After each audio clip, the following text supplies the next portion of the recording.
नमस्कार दोस्तों, स्वागत है आपका मेरे YouTube channel relearn with doctor Ajay Jha में।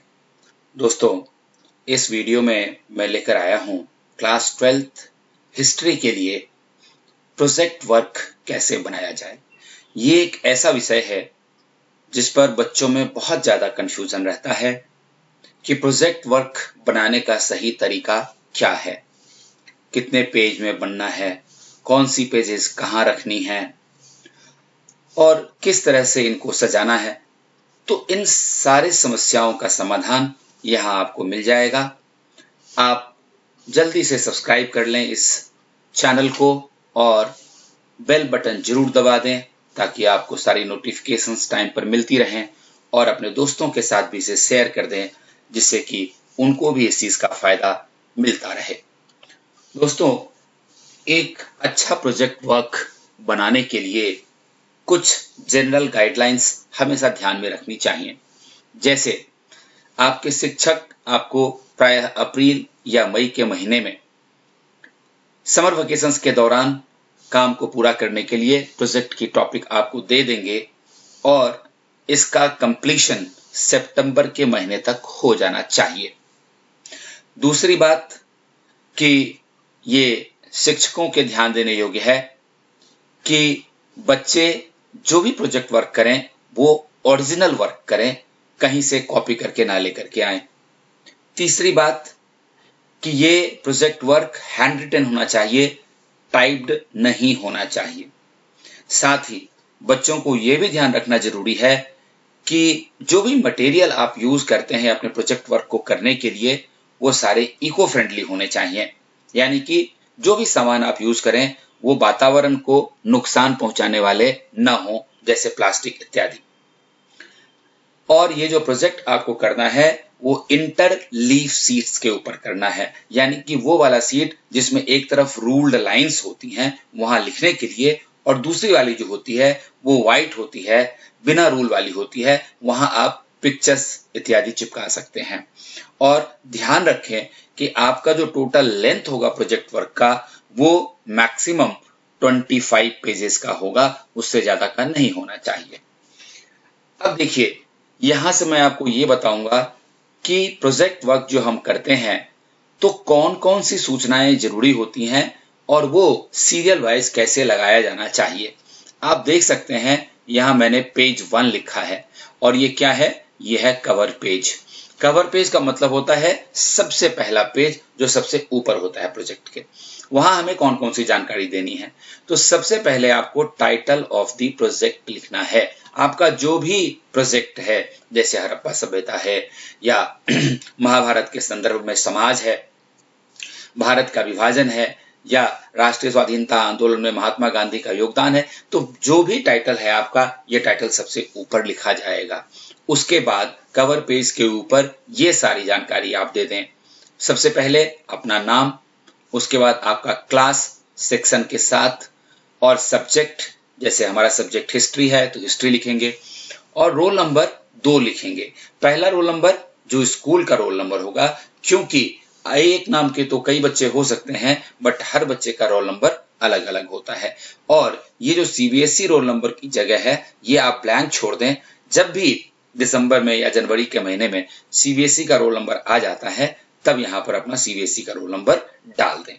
उसके बाद नीचे 6th नंबर पे स्कूल का एड्रेस डाल दें कि जिस स्कूल में आप पढ़ते हैं उसका नाम और उसका पता, और लास्ट में सेशन जरूर डाल दें, यानी कि अब जो आप प्रोजेक्ट वर्क अभी कर रहे हैं वो 20202021 के लिए कर रहे हैं, तो सेशन हमारा 2020-21 हो गया। ये आपका पहला पेज है।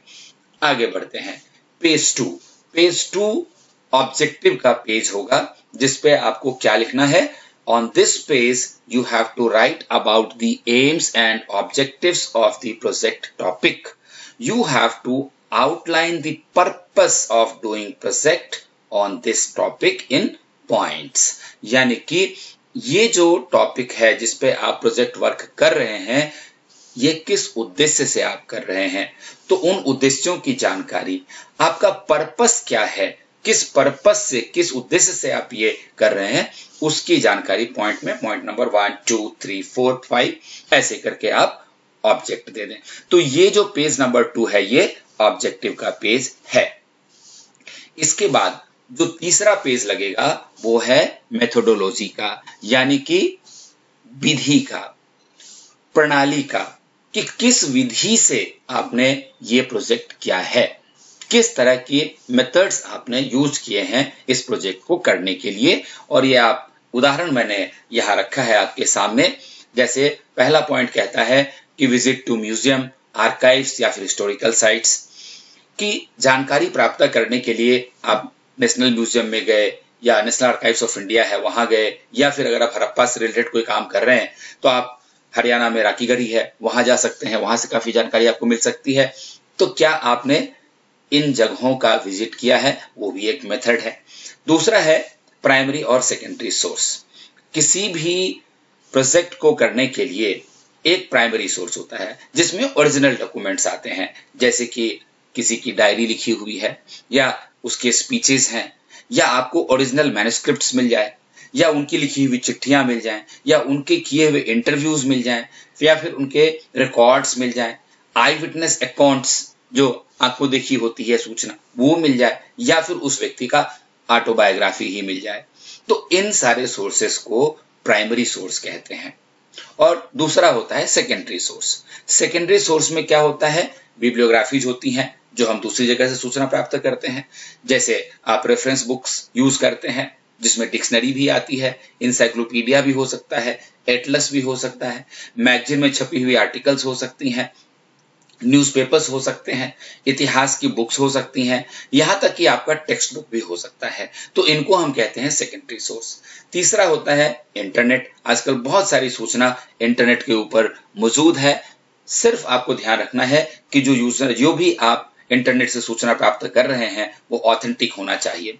और पांचवा एक एग्जाम्पल आपको बताया गया है डाटा कलेक्शन और वैलिडेशन का, कि आपने डाटा कलेक्ट किया और उसको वैलिडेट भी किया, यानी कि उसका सत्यापन भी किया। तो इनमें से एक या कई आप जो है मेथोडोलॉजी यूज कर सकते हैं, और ये आप एज पेज 3 लगाएंगे। पेज 4 पे एक्नॉलेजमेंट लिखिए, यानी कि आभार ज्ञापन।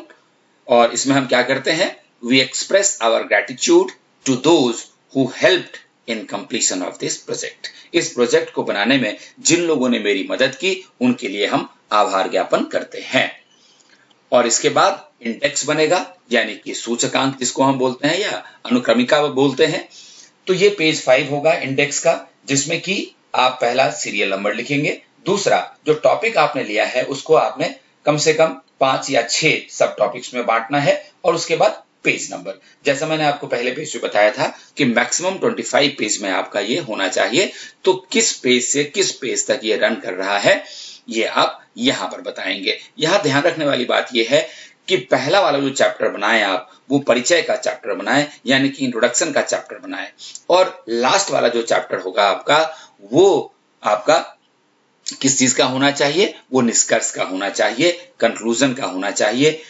ये हमेशा ध्यान रखिएगा। और बीच में आप फिर अलग अलग जो भी अपने टॉपिक के हिसाब से सब टॉपिक्स बनाना चाहते हैं वो बना लें। ये आपका पेज 5 है।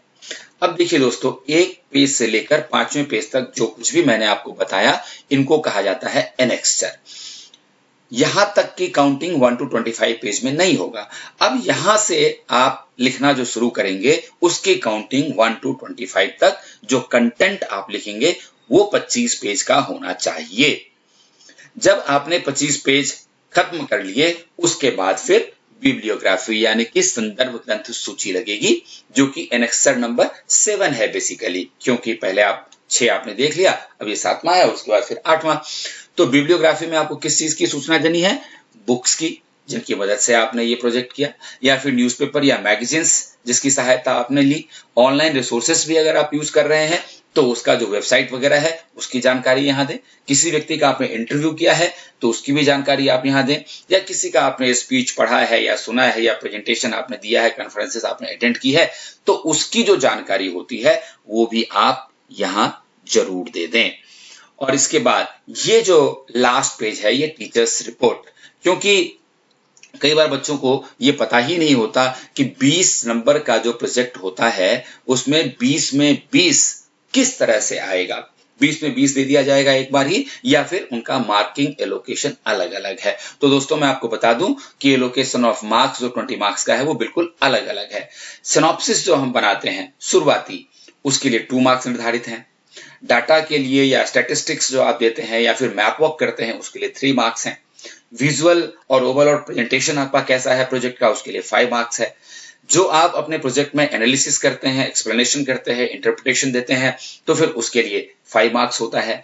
बिब्लियोग्राफी जो पिछले पेज में मैंने आपको बताया उसके लिए 1 मार्क है अगर प्रॉपर तरीके से लिखते हैं। और उसके बाद जब एक्सटर्नल हमारे स्कूल में आते हैं और वाइवा वोस होता है तो उसके लिए 4 मार्क्स। इस तरह से सबको अगर हम जोड़ देते हैं तो 20 मार्क्स आपके बन जाते हैं। तो दोस्तों मैं समझता हूं कि इससे आपको सही तरीके से प्रोजेक्ट बनाने में काफी मदद मिलेगी। अपने अगले वीडियो में मैं एक वीडियो पूरी तरह से फोकस्ड वे में बनाकर लाऊंगा जिसमें कि एक बढ़िया सा प्रोजेक्ट वर्क बना हुआ होगा। तब तक देखते रहिए relearn with doctor Ajay Jha.